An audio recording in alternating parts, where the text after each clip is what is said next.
अनेक ऐतिहासिक दस्तऐवजातून बऱ्याच गोष्टींवर प्रकाश पडतो, पण ही बरीचशी कागदपत्र मोडी लिपीत आहेत. अनेक दस्तऐवज मोडी लिपीत आहेत.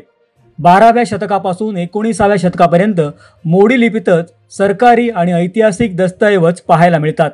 पण काळाच्या ओघात मोडी शिकून वाचणारे खूप कमी झाले आहेत. म्हणूनच मोडी लिपी शिकण्याची गरज ओळखून श्री शिवाजी रायगड स्मारक मंडळाच्या वतीनं या मोडी लिपीचा सिंधुदुर्गातला पहिला ऑनलाईन अभ्यास वर्ग घेण्यात आला. त्यातून काही लिप्यांतरकार आणि मोडी लिपी वाचक तयार झाले आहेत. यासाठीच शिवशंभू विचारमंच ठाणे कल्याण विभागाचे संयोजक आणि मोडी लिपीचे अभ्यासक पंकज भोसले यांच्यातर्फे मोडी लिपीबाबतचं एक प्रदर्शन कुडाळच्या मराठा समाज सभागृहात मांडण्यात आलं होतं. यात शिवाजी महाराजांचे त्यांच्या काळातले मोडी लिपीतले ग्रंथ, पुस्तकं, त्यांची पत्र, ऐतिहासिक दस्तऐवज, लिखाणासाठी लागणारे बोरू, टाक, दौत असं लेखन साहित्य यांची मांडणी करण्यात आली होती. शिवप्रेमींनी आणि विद्यार्थ्यांनी प्रदर्शन पाहण्यासाठी गर्दी केली होती. या प्रदर्शनाबाबत पंकज भोसले यांनी माहिती दिली. नमस्कार. छत्रपती शिवाजी महाराजांच्या जवळजवळ ज्या किल्ल्या ज्या आपण म्हणतो की छत्रपती शिवाजी महाराजांनी अहत तंजावर ते तहत पेशवापर्यंत आपलं राज्य विस्तारित केलं. मग हे राज्य जिथे जिथे गेलं, मराठा साम्राज्य जिथे जिथे गेलं, तिथे त्यांची लिपी देखील म्हणजे मराठी भाषेची एक दुसरी लिपी, ज्याला मोडी लिपी असं म्हटलं जातं, ही देखील अख्ख्या भारतभर, अखंड भारतभर ती पसरली गेली. आजही अनेक कागदपत्र अनुत्तरित आहेत, लिप्यांतर केलेली नाही आहेत. ह्याची ओळख सगळ्यांना व्हावी याच्यासाठी हे प्रदर्शन आपण लावलेलं आहे. मोडी लिपीचं प्रदर्शन आहे आणि ह्या माध्यमातून या मोडी लिपीची ओळख जनसामान्यांना व्हावी ह्याच्यासाठी हा प्रयत्न केलेला आहे. छत्रपती शिवाजी महाराजांना आपल्याला सगळ्यांना माहिती आहे की वेगवेगळ्या काळामध्ये वेगवेगळे ग्रंथ रचना होत होती. शिवकाळामध्ये देखील अशाच ग्रंथ रचना शिवाजी महाराजांनी करून घेतल्या. त्याच्यामधला एक ग्रंथ म्हणजे राज्य व्यवहार कोश. अनेक यवनांचे आक्रमण इथे होत होते. आपल्या संस्कृतीमध्ये, आपल्या शब्दांमध्ये देखील हे यवनी शब्द येत होते. मग हे शब्द बदलावेत आणि आपली संस्कृती इथे टिकावी ह्याच्यासाठी मराठी, संस्कृत प्रति मराठी शब्दांचा वापर करून शिवाजी महाराजांनी स्वतःचा राज्य व्यवहार कोश निर्माण केला. आणि मग त्याच्यामध्ये त्यांनी पहिला बदल काय केला असेल तर फारसी लिपी ही आपण देवनागरी लिपीमध्ये बदलली गेलेली पाहायला मिळते. म्हणजे शिवाजी महाराजांच्या अगोदरच्या काळामध्ये शहाजीराजांची जी लिपी आहे, त्यांची जी मुद्रा आहे ती फारसीमध्ये पाहायला मिळते. शिवाजी महाराजांची मुद्रा जी आहे ती आपल्याला देवनागरीमध्ये पाहायला मिळते. प्रतिपश्चंद्र लेखे व वर्धिष्ठ विश्ववंदिता साहस्नो शिवसैषा मुद्रा भद्राय राजते. किती महत्वाचं आहे. म्हणजे जिथे स्वत्वाची जाणीव व्हावी ह्याच्यासाठी शिवाजी महाराजांनी हे कार्य केलं. आणि मग मराठीला खऱ्या अर्थाने आपण आता म्हणतो की अभिजात दर्जा मिळालेला आहे. मराठी उत्क्रांतीच्या मार्गाने तेव्हापासून सुरू झाली. मग ही लिपी देखील जी आहे, जी 12व्या शतकामध्ये हेमाद्री पंत यादव काळामध्ये जे होते त्यांनी जी सुरू केली, तर राज्यव्यवहारामध्ये अति जलद लिखाण करणं खूप गरजेचं असतं. आणि हे जलद लिखाण होण्यासाठी हेमाद्री पंतांनी पुढाकार घेतला आणि हे राज्यव्यवहारात ही लिपी आली. आणि हीच लिपी शिवाजी महाराजांनी देखील अधिक चांगल्या प्रकारे, समृद्ध प्रकारे बनवण्यासाठी लेखन प्रशस्ती नावाचा ग्रंथ रचला. आणि त्याच माध्यमातून पत्र व्यवहार कसे व्हावेत, पत्राचे मायने कसे असावेत हे देखील ठरवण्यात आले. आता तुम्ही शिवाजी महाराजांची पत्र जर पाहिलात तर ती अजरक्त खाने, दाम दौलत हू, पजानी हे राज्याभिषेकाच्या अगोदरची पत्र पाहायला मिळतात. पण नंतरच्या काळामधले पत्र हे स्वस्तिश्री, राज्याभिषेक शक, नल संवत्सर, इंदू वासरे अशी वेगवेगळी, म्हणजे आपल्या मराठीचे शब्द त्याच्यामध्ये यायला लागले. स्वस्तिश्रींच्या नावाने शिवाजी महाराजांचे शक सुरू केला. आपण शककर्ते शिवाजी महाराज म्हणतो, मग हा शक सुरू केला आणि तेच पत्रांच्या मायन्यांमध्ये देखील आपल्याला दिसायला लागलं.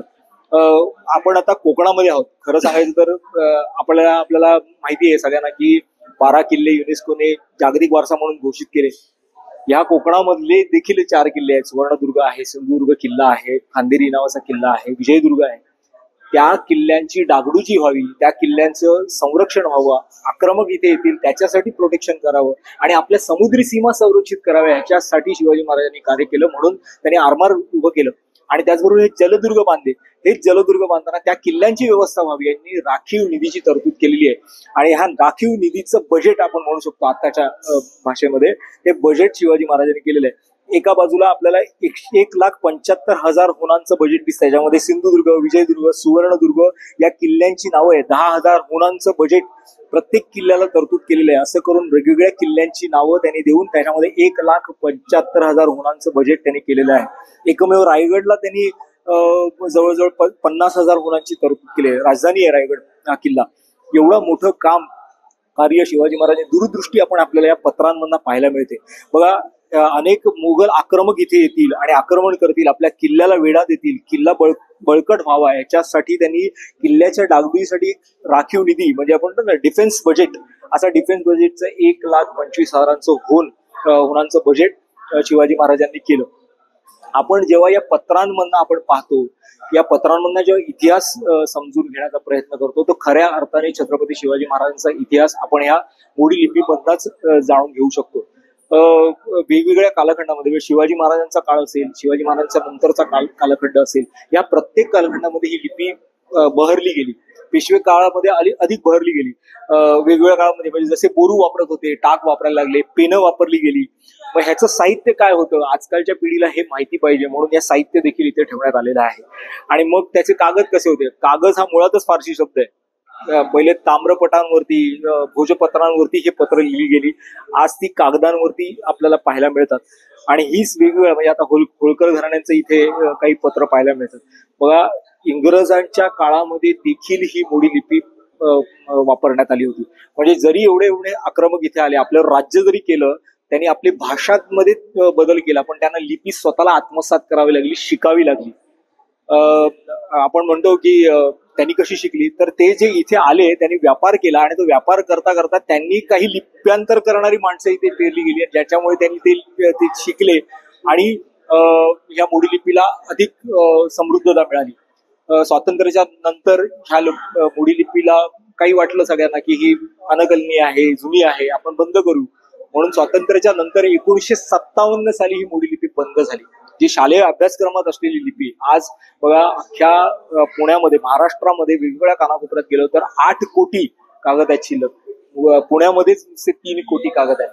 आज हे कागद लिप्यांतर करण्यासाठी आपल्याला वाचक हवे असतात आणि हे वाचक उपलब्ध नाही होत. त्याच्यासाठी आम्ही प्रयत्न करतोय. हे मोडी लिपीचं संवर्धन व्हावं, मोडी लिपीचा प्रसार व्हावा, याच्यासाठी प्रशिक्षण वर्ग घेतले जातात. या प्रशिक्षण वर्गाच्या माध्यमातून मुलांना शिकवलं जातं आणि निदान त्या मोडी लिपीमध्ये जे काही लिहिलं आहे ते इतिहासाने ओळखावं आणि ते पुढे प्रकाशित व्हावं याचा आपण प्रयत्न करतोय. म्हणून ह्या सगळ्या संदर्भासहित लिखाणाचा पुनर्लिखाण करणं, वारंवारतेने पुनर्लिखाण करणं हे गरजेचं आहे, ज्याच्यामुळे ही मोडी लिपी संवर्धित होईल आणि पुढच्या येणाऱ्या काळामध्ये इतिहास नव्याने लिहिला जाईल असं मला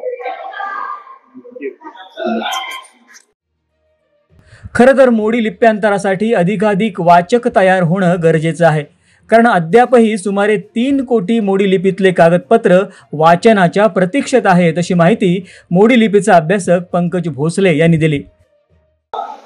नमस्कार, मी पंकज विद्याधर भोसले.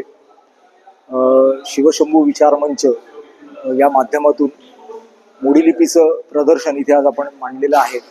छत्रपती शिवाजी महाराजांनी आपला राज्य व्यवहार कोश निर्माण केला. 350 वर्ष राज्याभिषेकाला झालेली आहेत आणि मराठीला अभिजात दर्जा आपल्याला मिळालेला आहे, आपल्याला सगळ्यांना माहिती आहे. पण मराठीला 2 लिपी आहेत, एक म्हणजे देवनागरी आणि दुसरी म्हणजे मोडी. मोडी ही जलद लिखाणासाठी वापरली गेलेली लिपी होती आणि शिवकाळामध्ये अगदी 12व्या शतकापासून 19व्या शतकापर्यंत ह्या मोडी लिपीचा वापर ह्या सरकारी लिपी म्हणून घोषित झाला होता. कालांतराने बरेच दस्तऐवज आजही वेगवेगळ्या सरकारी दप्तरखान्यामध्ये आजही उपलब्ध आहेत, पण ते अनभिज्ञ आहेत, ते वाचता येत नाहीत, कारण का मोडी वाचक राहिले नाही. ह्याची जर जनजागृती व्हावी आणि जास्तीत जास्त मोडी लिपीकडे लोकांनी एक आवड म्हणून, एक छंद म्हणून जोपासावा आणि हे मोडी लिपीतले कागद ऐतिहासिक दस्तऐवज जे आहेत, मूळच अस्सल दस्तऐवज, ह्याचं लिप्यांतर व्हावं आणि येणाऱ्या काळामध्ये वेगवेगळ्या इतिहास जो आहे, जो मोडी लिपीमध्ये बंद आहे, तो देवनागरीमध्ये लिप्यांतर व्हावा याच्यासाठी ह्या प्रदर्शनाचं आयोजन केलेलं आहे. श्री शिवाजी रायगड स्मारक मंडळातर्फे याच मोडी लिपीचं पहिलं एक प्रयोग करण्यात आला. त्याच्यामध्ये ऑफलाईन पद्धतीने जसे वर्ग घेतले जातात, तसाच सिंधुदुर्गामधला पहिला ऑनलाईन वर्ग ह्या कालखंडामध्ये घेण्यात आला. जवळजवळ 15 दिवसाचा तो वर्ग होता, 3 महिने चालला आणि त्याचेच हे विद्यार्थी आहेत, ते उत्तीर्ण झाले. आता प्रगत वर्गामध्ये ते पुढे जाणार आहेत, कारण का जवळजवळ 3 कोटी कागद आजही शिल्लक आहेत जे वाचले गेलेले नाही आहेत.